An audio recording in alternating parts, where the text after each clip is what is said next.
Uncle Tommy's visit. Now remember, I don't want you talking to him unless I'm around, you hear? Yes, Dad. I'm serious.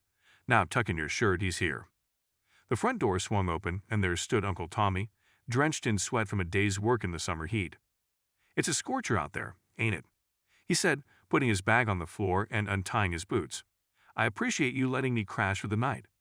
Just so long as you're gone in the morning, my dad replied coldly. Of course. Now, Uncle Tommy said, turning to me and lowering himself to a knee. Where's my hug at? Been a while since I seen you last.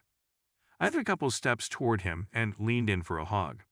His tight embrace made me uncomfortable, and I let out a light whimper. Don't you know it's 100 degrees out there? He asked, tugging at my long sleeves. I haven't been outside today, I recited to him. Don't you have some chores to finish up? Dad interjected. I knew that was my cue to leave, so I shuffled off to my room.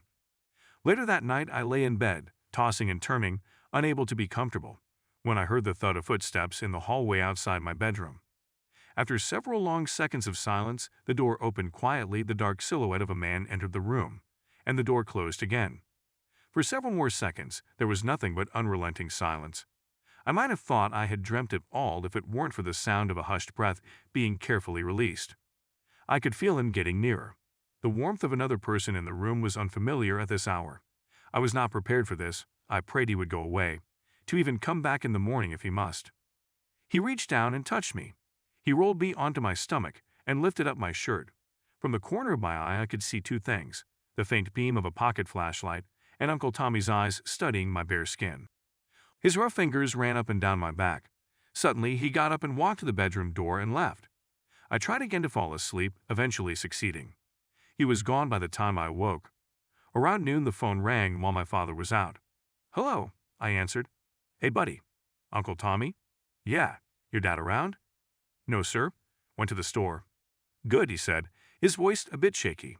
He was silent for a moment. I'm calling about last night. I don't know if you were awake or not. I was. Well then, I'll just get right to it. I've got a question for you, and I need for you to be honest with me. Can you do that? Yes, sir. How'd you get all them bruises?